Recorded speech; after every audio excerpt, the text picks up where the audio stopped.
Assalamualaikum Bib. Alhamdulillah. Kaidah laukana khairon lasabakuna ilaihi ini ada di kitab salaf.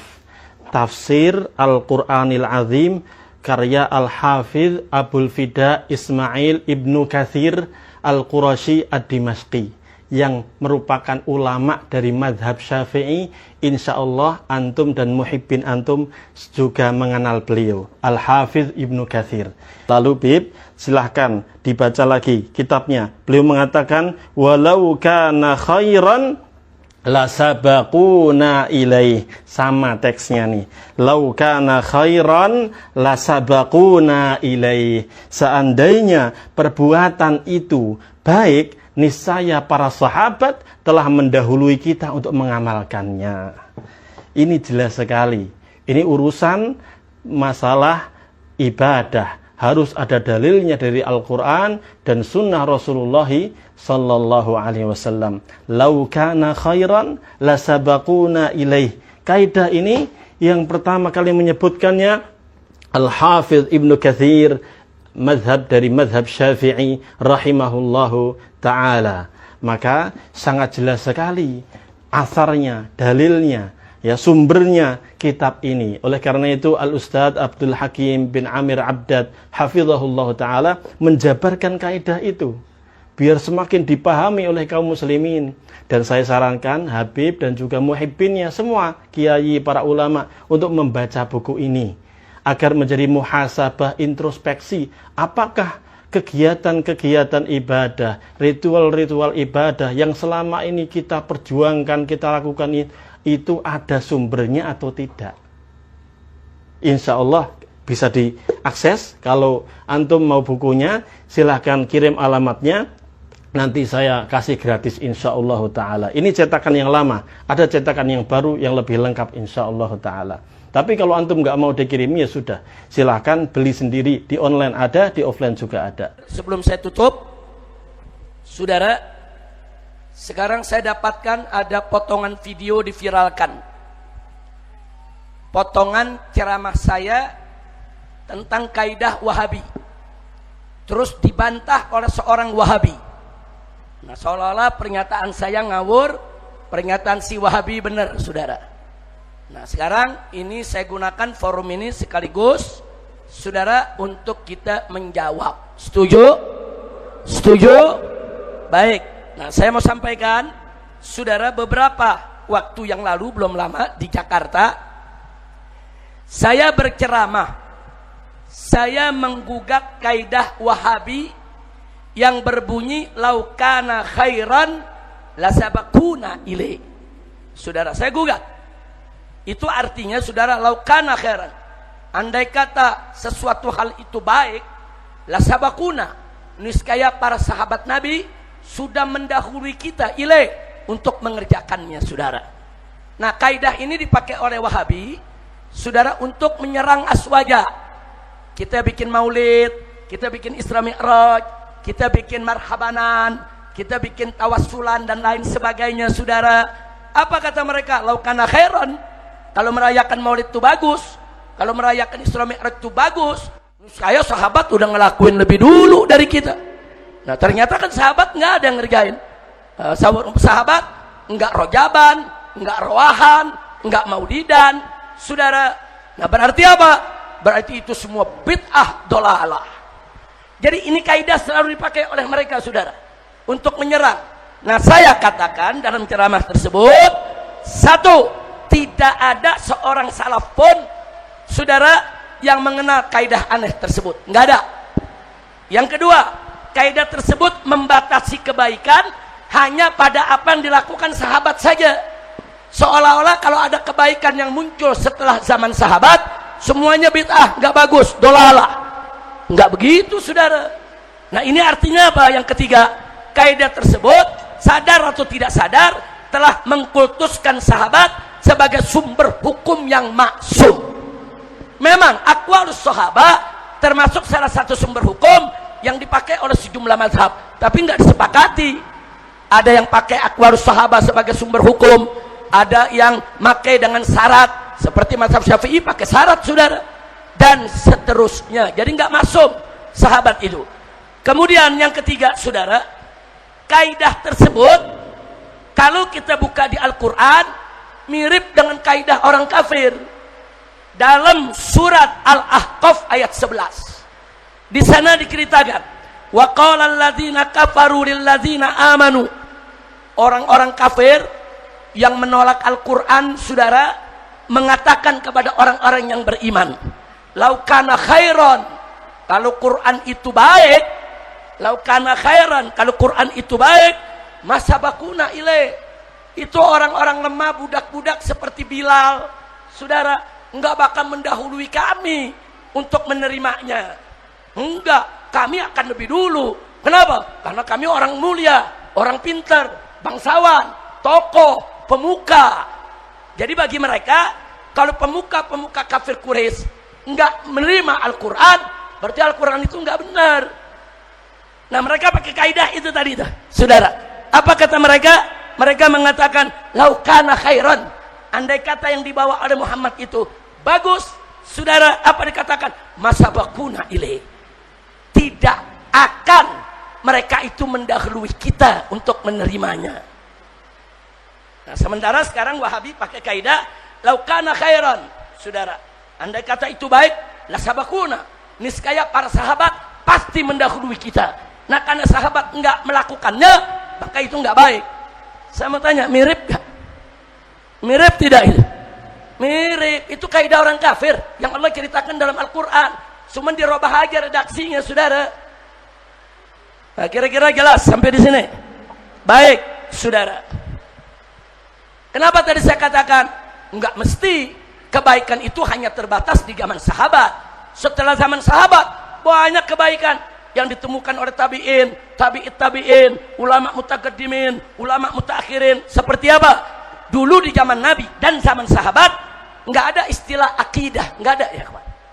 Di dalam Al-Quran kata ain, qaf, dal, aqada itu ada 6 ayat, saudara. 6-6-nya enggak ada yang artinya akidah. Enggak ada. Kata akidah itu bid'ah, saudara. Tapi sekarang Wahabi paling doyan pakai kata akidah. Nah, kenapa ente enggak buang itu istilah? Istilah akidah, istilah bid'ah, saudara. Dulu yang ada bukan akidah, yang ada iman, yang ada tauhid. Enggak ada itu kata akidah, saudara. Nah, jadi istilah akidah muncul belakangan. Nah, setelah zaman sahabat diterima, bagus. Sampai hari ini ulama nerima semua, hatta Wahabi nerima, saudara. Kira-kira jelas gak? Yang kedua, dulu zaman Nabi, saudara, mushaf Quran tulisan Arab, nggak ada titik, nggak ada harokat, nggak ada, saudara. Sahabat juga nggak bikin itu titik dan harokat. Jadi dulu huruf ba, ta sama, nggak ada titiknya, saudara. Jangankan orang ajam, orang Arab aja banyak yang nggak bisa baca, saudara. Saya mau tanya, adanya titik dan harokat dalam Al-Quran bagus tidak? Bagus tidak? Bagus tidak? Apa itu dari sahabat? Bukan. Jadi siapa bilang kebaikan hanya dari sahabat? Jangan membatasi kebaikan, saudara. Tabi'in ada kebaikannya, tabi'in ada kebaikannya, mutaqaddimin ada kebaikannya, mutaakhirin ada kebaikan. Aneka disiplin ilmu, ada ilmu nahwu, ada ilmu i'rab, ada ilmu lughah, ilmu bayan, ilmu badi dan lain sebagainya, ilmu balaghah. Enggak ada dulu, saudara. Zaman sahabat enggak ada. Itu ulama, saudara, yang menyusun ilmu usul fikih, baru Imam Syafi'i yang mengarang kitab Ar-Risalah, saudara. Nah, jadi zaman sahabat enggak ada kitab hadis, enggak ada zaman sahabat, saudara. Enggak ada kitab Bukhari, Muslim, Sunan-Sunan, enggak ada. Saya mau tanya, itu kitab-kitab hadis bagus tidak? Dari sahabat bukan? Bukan. Dari ulama. Nah, artinya saya hanya ingin menerangkan kebaikan tidak hanya terbatas yang datang dari para sahabat. Kira-kira jelas tidak? Sahabat baik, sahabat mulia, agung, saudara, kedudukan mereka tinggi. Kita wajib hormati mereka, wajib cinta mereka.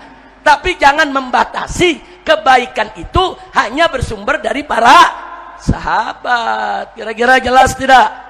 Paham? Nah, sekarang ada madrasah, ibtidaiyah, sanawiyah, aliyah, ada Mahat Ali, ada universitas Islam. Ada zaman sahabat? Ada? Ada pesantren ada pesantren? Nggak ada. Nah, sekarang saya mau tanya, pesantren, madrasah, universitas, bagus tidak? Bagus tidak? Enggak ada zaman sahabat, saudara. Nah, jadi sekali lagi, saudara, jangan membatasi kebaikan hanya di zaman Nabi dan sahabat saja. Kira-kira jelas tidak? Nah, baik, sekarang saya sampaikan bantahannya. Ada Wahabi dalam sebuah rekaman, dia muat pernyataan saya, dipotong. Nah, mestinya kalau dia jujur, saudara, dia muat dong dari awal sampai akhir. Karena kita pakai dalil, saudara. Tapi dipotong. Cuman pernyataan itu saja. Salaf nggak ada, saudara. Yang kenal itu kaidah laukana khairan, saudara, lasabakuna ilaih.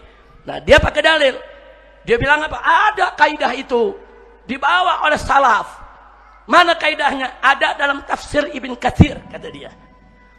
Dia tulis di Ibn Katsir dikatakan, wa amma ahlus sunnati wal jamaah fayaqulun fi kulli fi'lin wa qawlin lam yuthbat an sahabah radhiyallahu anhum huwa bid'atun li'annahu law kana khairan lasabaquna ilaih li'annahum lam yatruku khoslatan min khisalil khair illa waqad badaru ilaiha. Jadi ini dipakai nih. Sudah tuh lihat, Ibn Katsir nyebut bahwa dulu salaf pakai laukana khairan lasabaquna ilaih. Jawab jangan. Habis lebaran. Habis lebaran habis sekarang. Tapi habis ini kita langsung sholat ya. Habis sholat makan. Habis makan ziarah. Setuju? Setuju?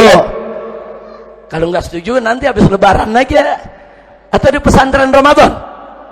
Baik, kita jawab ya kawan, supaya nggak jadi fitnah, karena itu kan diviralkan nama mereka, saudara. Nah, jawaban yang pertama, perhatikan baik-baik. Ibnu Katsir rahimahullah ta'ala wafat tahun 774, artinya bukan salaf. Saya mengatakan kaidah ini dari salaf. Mana salafnya? Ibn Katsir bukan salaf. Nah, ini Wahabi salaf aja nggak ngerti, mau ngebantah.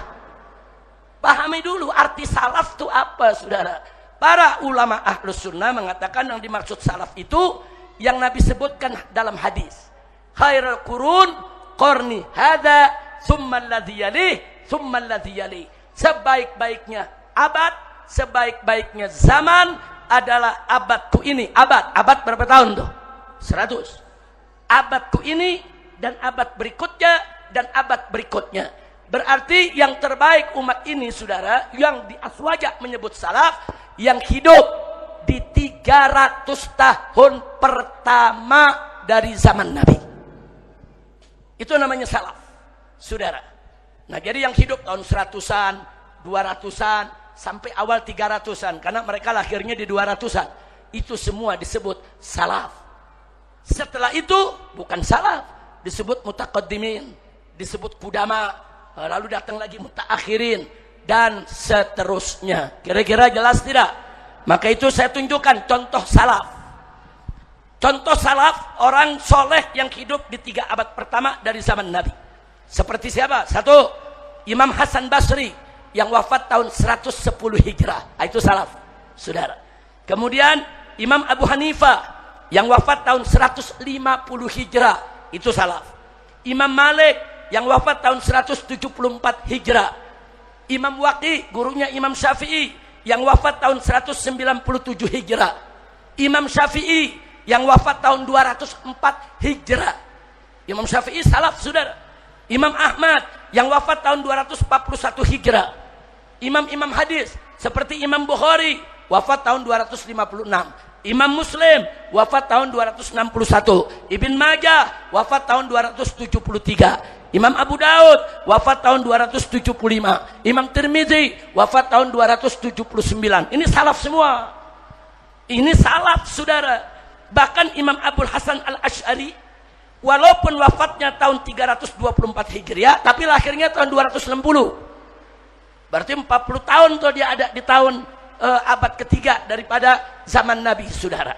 Nah, Imam Abul Hasan Asy'ari, saudara, imamnya Asy'ariyah, salaf. Begitu juga Abu Mansur Al-Maturidi. Walaupun beliau wafat tahun 333 setelah tahun 300, tapi lahirnya tahun 250-an. Saudara, artinya apa? beliau juga salaf. Ini salaf. Nah sekarang Wahabi mengatakan Ibn Taimiyah salaf, Ibnul Qayyim salaf, sampai Muhammad bin Abdul Wahab disebut salaf juga, saudara. Innalillahi. Sekarang mari kita lihat Ibn Taimiyah itu wafat tahun 728. Malah lebih dulu Imam Ghazali yang wafat tahun 505, saudara. Nah kemudian Ibnul Qayyim murid Ibn Taimiyah wafat tahun 351, saudara. Dan Ibn Katsir yang mereka kutip lahir tahun 774. Bukan salaf. Kira-kira jelas gak? Nah kemudian saya Muhammad bin Abdul Wahab wafatnya 1206. Sekarang kita 1444. Baru 200-an tahun yang lalu, saudara. Bukan salaf. Jadi kalau definisi salaf aja dia tidak paham, nggak usah ngebantah, malu-maluin, saudara. Nah, karena yang dikutip bukan ucapan salaf. Nah, saya bicara salaf. Baik, itu pertama. Kira-kira jelas tidak jawabannya? Yang kedua, Ibn Katsir dengan kebesaran magamnya, dengan keluasan ilmunya, dengan keluar biasaan masyhurnya di tengah para ulama, kita akui, kita cinta, kita hormat kepada Ibn Katsir rahimahullahu ta'ala wa radhiyallahu ta'ala anhu. Tapi jangan lupa Ibn Katsir sebagaimana ulama yang lain tidak maksum. Berarti kalau tidak maksum bisa benar, bisa salah. Kira-kira jelas tidak? Itu yang saya ingatkan yang kedua, saudara. Saya punya bukti. Buka kitab Al-Bidayah wan Nihayah karangan Ibn Katsir, juz ke-6 halaman 232.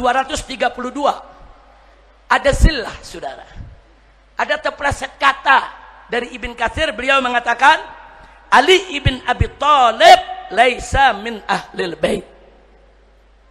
Sayyidina Ali bin Abi Thalib disebut bukan ahlul bait. Ini kan bertentangan dengan aswaja, bertentangan dengan ijma ulama, saudara. Ini yang nyebut siapa, saudara? Ibn Katsir.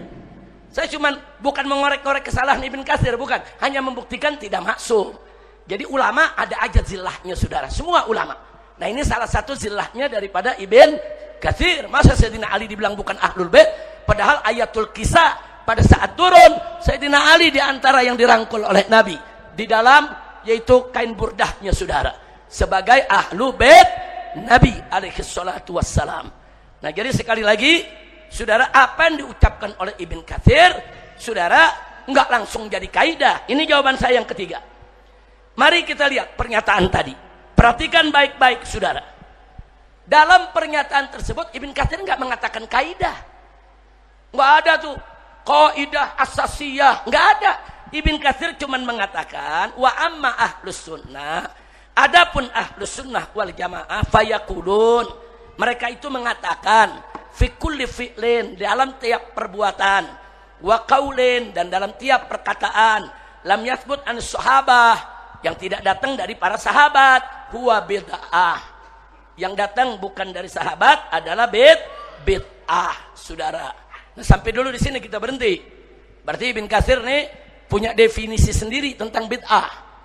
Ulama menyatakan bid'ah itu apa-apa yang tidak pernah dikerjakan, dilakukan, atau dikatakan, atau apa-apa yang tidak datang dari Nabi Muhammad sallallahu alaihi wasallam, saudara. Apa yang tidak datang dari Nabi, tidak pernah dilakukan Nabi, bid'ah. Ulama sepakat itu definisi, saudara. Nah, lalu kalau yang datang dari sahabat, menurut Ibn Katsir bukan bid'ah kalau dari sahabat.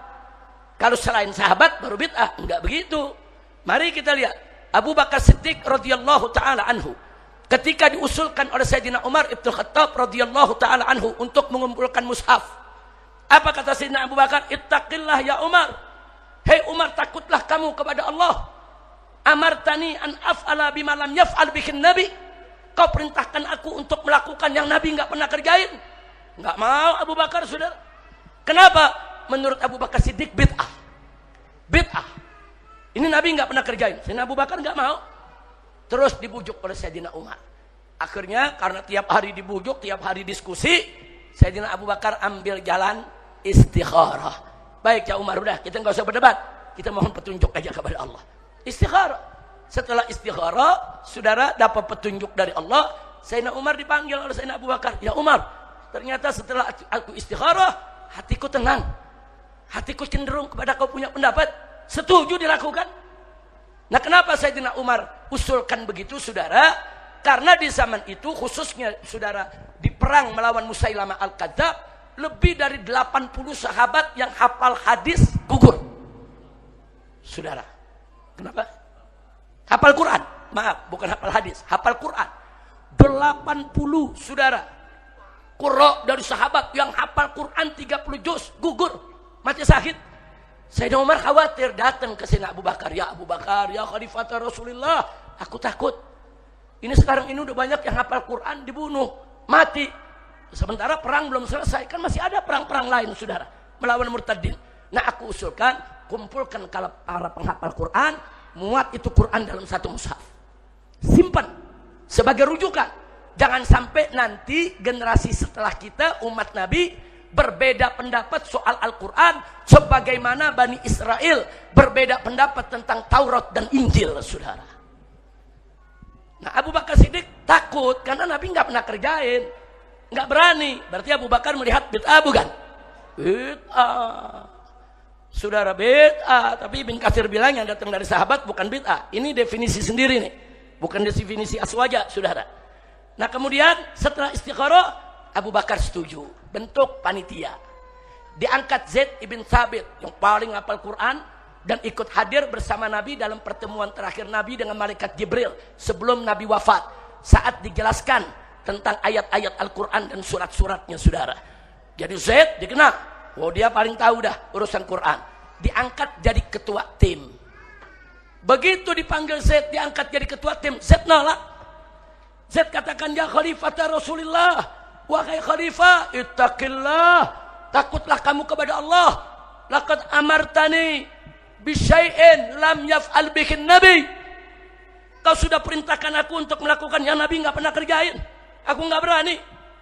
Nah, berarti Zaid menganggap itu apa? Bid'ah, saudara. Akhirnya kata Abu Bakar, ya, aku awalnya juga begitu. Sudah, kamu istikharah dulu. Kalau tenang hati, istikharah, terima kedudukan ini. Zaid istikharah. Habis istikharah, Allah kasih tenang hatinya. Terima, akhirnya menjadi ketua tim dan dikumpulkanlah mushaf Quran. Artinya apa? Abu Bakar dan Zaid melihat itu bukan perbuatan Nabi, itu bid'ah, saudara. Makanya ulama Ahlus Sunnah membagi bid'ah jadi dua. Ada bid'ah hasanah, ada bid'ah sayyi'ah, saudara. Nah, kemudian Umar Ibn Khattab, saudara, di zamannya menjadi khalifah, umat Islam dikumpulin dalam masjid Nabi untuk sholat tarawih berjamaah. Nabi nggak pernah kerjain. Di zaman Nabi, Nabi ada 3-4 hari sholat di masjid. Sahabat lihat pada ikut-ikutan sholat, saudara. Terus setelah itu Nabi masuk rumah, Nabi nggak keluar lagi. Nabi nggak lakukan lagi itu tarawih. Begitu Nabi ditanya oleh para sahabat, Nabi takut itu dianggap wajib, saudara. Nah, akhirnya di zaman Sayyidina Umar dikumpulin di dalam masjid berjamaah di bawah satu imam. Dan ini diakui sendiri oleh Abu Umar Ibn Khattab. Apa beliau katakan? Hadhihi ni'matil bid'ah. Inilah sebaik-baiknya bid'ah. Berarti Sayyidina Umar ngakuin gak itu bid'ah? Tapi jelek atau bagus? Bagus. Dan kita pakai sampai hari ini, saudara. Nah, jadi jangan, saudara, melihat pernyataan Ibn Katsir seperti ini, saudara, seolah-olah pernyataan ini nas Quran. Enggak begitu. Mesti kita periksa dulu, kita cocokkan dengan ulama-ulama mu'tamidin juga yang ada dalam Ahlus Sunnah wal Jamaah. Baik, saudara. Sekarang Ibn Katsir mengatakan, saudara, kenapa para sahabat, kenapa kalau ada perbuatan yang enggak dilakukan oleh sahabat disebut bid'ah? Nah, Ibn Katsir sebutin alasan. Li'annahu, sebab lau kana khairan, kalau bid'ah itu perbuatan baik, la sabaquna ilaih, niscaya para sahabat itu akan lebih mendahului kita untuk melakukannya. Kenapa? Li'annahum, karena mereka lam yatruku khoslatan min khisalil khair. Sahabat itu selalu berlomba, enggak pernah meninggalkan satupun kebaikan, saudara, illa waqad badaru ilaiha. Sahabat itu enggak meninggalkan satupun kebaikan, semua kebaikan mereka berebut, mereka berlomba untuk melakukannya. Nah, jadi saudara, ini di sini Ibn Katsir enggak bikin ini kaidah, cuman nyebutin alasan. Kenapa sih apa-apa yang datang dari sahabat, yang tidak datang dari sahabat, saudara, itu bid'ah. Pokoknya setelah zaman sahabat itu bid'ah, saudara. Karena hal-hal perkara-perkara yang dibuat, dan itu nggak dirincikan juga, saudara. Nah, perkara-perkara bid'ah sahabat nggak bakal kerjain, sebab bid'ah itu nggak baik. Kalau baik, niscaya sahabat akan kerjain duluan. Ini beliau lagi bicara memang yang betul-betul perkara bid'ah, saudara. Nah, jadi ini bukan kaidah. Lalu ini diambil oleh Wahabi, dijadiin kaidah. Terus dibilang ini dari salaf. Salaf yang mana? Kira-kira jelas tidak? Nah, jadi saya tegaskan sekali lagi, saudara, laukana khairan lasabakuna ilaih. Yang saat ini dipopulerkan adalah kaidah bid'ah Wahabiyah. Saya tegaskan sekali lagi, qaidatun bid'atun, qaidatu bid'atin Wahabiyah. Ini kaidah bid'ah yang dibuat oleh kalangan Wahabi, dan jangan kita gunakan, saudara. Ikuti, pegang salaf kita, pegang Ahlus Sunnah wal Jamaah. Alhamdulillah. Nah, saya minta rekaman ini diviralkan juga. Viralkan biar orang tahu, saudara.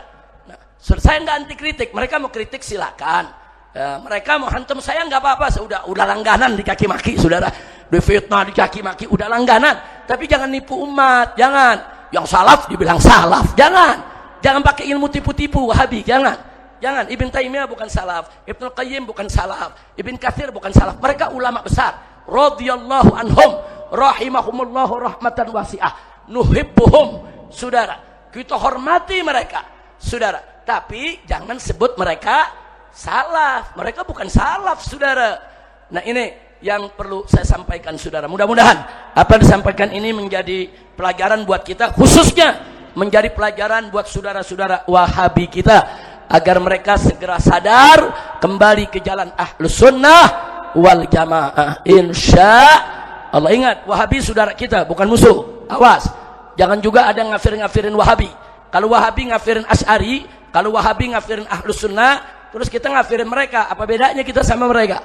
Jangan. Mereka ngafirin, kita tanya, apa kekafirannya? Kita jawab, saudara, dalil bil dalil, hujjah bil hujjah. Saudara, jangan ikut-ikutan. Kalau mereka mengkafirkan sana, mengkafirkan sini, Ahlus Sunnah nggak boleh sembarangan mengkafirkan Ahlul Qiblah. Ingat, amanat Imam Abul Hasan Al-Asy'ari sebelum wafat, beliau katakan, ishhad aliyya annani la ukaffiru ahadan min ahlil qiblah. Saksikanlah atasku bahwa sesungguhnya aku tidak mengkafirkan seorang pun daripada Ahlul Qiblat. Alhamdulillah. Nah, sekarang saya mau tanya, siap jaga mazhab Asy'ari? Siap ikut Asy'ariyah? Siap jaga mazhab Syafi'i? Siap jaga Aswaja?